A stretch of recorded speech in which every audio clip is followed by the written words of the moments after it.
ನಾನು ಸುರೇಶ್ ಅವ್ರಿಗೆ ಮೊದಲೇ ಬಾರಿ ಏನು ಭೇಟಿ ಮಾಡ್ತಿಲ್ಲ. ಬೆಂಗಳೂರಲ್ಲಿ ನಾನು ಕ್ವಾರ್ಟರ್ಸಲ್ಲಿ ಇದ್ರೆ ಅವ್ರು ಬರ್ತಾರೆ, ಅವ್ರು ಯಾವಾಗನ ಇಲ್ಲಿದ್ರೆ ಅವ್ರ ಮನೆಗೆ ಬಂದು ಭೇಟಿ ಮಾಡೋದು ನಾವು ಇಬ್ಬರದು ಸಹಜ. ತಿಂಗಳಿಗೆ 4 ಸತಿ ಭೇಟಿ ಮಾಡ್ತೀವಿ ನಾವು. ಎಷ್ಟು? ತಿಂಗಳಿಗೆ 4 ಸತಿ. ನೀವು ನೋಡಿರ್ಬೋದು ಭಾಳ ಸತಿ. ಅವ್ರು ನನ್ನ ಫೋನ್ ಮಾಡ್ತಾರೆ, ಅವ್ರು ಕ್ವಾರ್ಟರ್ಸಲ್ಲಿ ಇದ್ರೆ ಕ್ವಾರ್ಟರ್ಸ್ಗೆ ಬರ್ತಾರೆ, ಇಲ್ಲ ನಾನು ಇವ್ರ ಮನೇಲಿದ್ರೆ ನಾನು ಬರ್ತೀನಿ. ಅದು ಮಾಮೂಲಿ, ನಮ್ದು ಇಬ್ಬರು ಸ್ನೇಹಿತ ಇವತ್ತಿಂದ ಇಲ್ಲ, ಭಾಳ ವರ್ಷದಿಂದ ಇರೋದು ನಾವು. ಏನು ಚರ್ಚೆ ಇಲ್ಲ ಸರ್, ನಾವು ಇಬ್ಬರು ಸ್ನೇಹಿತರು. ಸಹಜವಾಗಿ ತಾವು ಮೊದಲ ಬಾರಿಗೆ ಸಚಿವ ಸಂಪುಟದಲ್ಲಿ ಬರ್ತೀರಿ, ಮೊದಲ ಲಿಸ್ಟಲ್ಲಿ ಅಂತ ಇತ್ತು, ತಡವಾಗಿದೆ, ಹಾಗಾಗಿ ಸಹಜವಾಗಿ ಕುತೂಹಲ ಇದೆ. ತಮ್ಮ 2ನೇ ಲಿಸ್ಟ್ ಬರುವಂತ ಕುತೂಹಲ ಏನಿಲ್ಲ, ನಾನು ಪದೇ ಪದೇ ಅವಾಗ ಹೇಳ್ತಾನೆ ಇರ್ತೀನಿ, ನಮ್ಮ ಪಕ್ಷ ಹೈಕಮಾಂಡ್ ಏನು ನಿರ್ಧಾರ ಮಾಡಿದಾಗ ಅದಕ್ಕೆ ಬದ್ಧ ಅಂತ. ಫಸ್ಟ್ ಲಿಸ್ಟಲ್ಲಿ ಮಾಡ್ತಾರಂತ ನಿರೀಕ್ಷೆ ಇಟ್ಕೊಂಡಿದೆ, ಸೆಕೆಂಡ್ ಲಿಸ್ಟಲ್ಲೂ ಮಾಡ್ತೀನಿ ಅಂತ ನಿರೀಕ್ಷೆ ಇಟ್ಕೊಂಡಿದ್ದೀನಿ.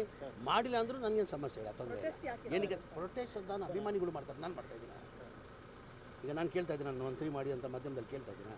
ಅಭಿಮಾನಿಗಳು ಎಲ್ಲಾದರೂ ಸಹಜ, ಅದು ಅವ್ರವ್ರ ಅಭಿಮಾನಿಗಳು ಅವ್ರ ಲೀಡರ್ನ ಮಂತ್ರಿ ಮಾಡೋಂತ ಕೇಳೋದಂತ ಎಲ್ಲ ಕಡೆ ಸಹಜ. ಅದು ಭಾಳ ಜನ ಕೇಳ್ತಾರೆ, ಹಂಗೂ ನನಗೂ ಕೇಳ್ತಾರೆ. ಸ್ವಲ್ಪ ಬೇಸರದಲ್ಲಿದ್ದಾರೆ ಸಮೀರ್ ಅಹಮದ್. ಖಂಡಿತ ಇಲ್ಲ, ಖಂಡಿತ ಇಲ್ಲ, ಏನೇನು ಇಲ್ಲ. ನನ್ನ ಮುಖದ ಮೇಲೆ ಕಾಣ್ತಾ ಇದೆಯಾ ಬೇಸರ ಇದೆಯಾ ಅಂತ? ನನ್ನ ಮುಖದ ಮೇಲೆ ನಾನು ಕಾಣ್ತಾ ಇದೆಯಾ ಬೇಸರ ಇದೆಯಾ ಅಂತ? ಖಂಡಿತ ಏನೇನು ಇಲ್ಲ. ಅಡ್ಡ ಮತದಾನದ ಆತಂಕ ಕೂಡ ಇದೆ ಅನ್ನುವಂಥದ್ದು 5ನೇ ಅಭ್ಯರ್ಥಿಗೆ ಇಲ್ಲ, ಆ ಥರ ಏನಿಲ್ಲ. ನಾವು ನಿನ್ನೆ CLB ಮೀಟಿಂಗು ನಾನು ಹೋಗಿದ್ದೆ. 140 ಜನ ನಾವು ಒಗ್ಗಟ್ಟಾಗಿದ್ದೀವಿ. ನಾವು 28 ಹಾಕೊಂಡ್ರು 5 ಅಭ್ಯರ್ಥಿನೂ ಗೆಲ್ತಾರೆ. ನಮ್ಗೆ ಅಡಿಷ್ನಲ್ ಏನು ಓಡಬೇಕಾಗಿಲ್ಲ. ಅಡಿಷ್ನಲ್ ಏನು ನಾವು 140 ಇದ್ದೀವಿ. ನಾವು 140ಗೂ 28 ಹಾಕೊಂಡ್ರು ನಾವು ಎಲ್ಲ 5 ಅಭ್ಯರ್ಥಿ ನಾವು ಗೆಲ್ತೀವಿ. ನಮಗೇನು ಸಮಸ್ಯೆ, ತೊಂದರೆ ಇಲ್ಲ.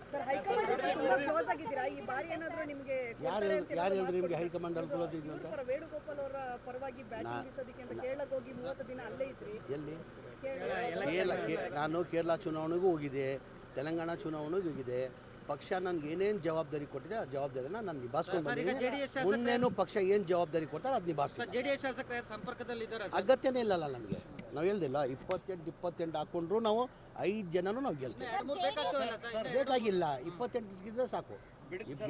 ಟೌನ್ಶಿಪ್ ವಿಚಾರದಲ್ಲಿ ಸಾಕಷ್ಟು ಜಟಾಪಟಿ ನಡೆದಿದೆ. ಕುಮಾರಸ್ವಾಮಿ ಅವರು ಸರ್ಕಾರದ ವಿರುದ್ಧ ಈಗ ಟೌನ್ಶಿಪ್ ಮಾಡಬೇಕಂತ ಶುರು ಮಾಡಿದೆ, ಚಾಲನೆ ಕೊಟ್ಟಿದ್ದೆ ಕುಮಾರಸ್ವಾಮಿ ಅವರು. ತಮಗೆಲ್ಲ ಗೊತ್ತಿದೆ, 2006ರಲ್ಲಿ ಅವಾಗಲೂ ನಾನು ಮಂತ್ರಿ ಆಗಿದ್ದೆ.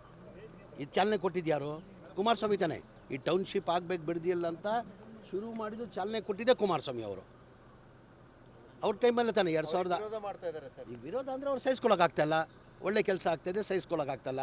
ರೈತರಿಗೆ ಅನುಕೂಲ ಆಗಿಬಿಡ್ತಾರೆ, ರೈತರೆಲ್ಲ ಶ್ರೀಮಂತರು ಆಗಿಬಿಡ್ತಾರೆ. ಅವ್ರಿಗೇನು ರೈತರಾಗೇ ಇರಬೇಕು, ಶ್ರೀಮಂತರು ಆಗಬಾರ್ದಂತ. ಈಗ ಟೌನ್ಶಿಪ್ ಆದರೆ ಏನಾಗ್ತದೆ, ಲ್ಯಾಂಡ್ ವ್ಯಾಲ್ಯೂ ಜಾಸ್ತಿ ಆಗ್ತದೆ, ಲ್ಯಾಂಡ್ ವ್ಯಾಲ್ಯೂ ಬರ್ತದೆ. ಅವ್ರ ಲೆಕ್ಕಾಚಾರ ಏನಂದರೆ ರೈತರಾಗೇ ಇರಬೇಕು, ಬಡವರಾಗೇ ಇರಬೇಕು, ಅವ್ರು ಶ್ರೀಮಂತರು ಆಗಬಾರ್ದು.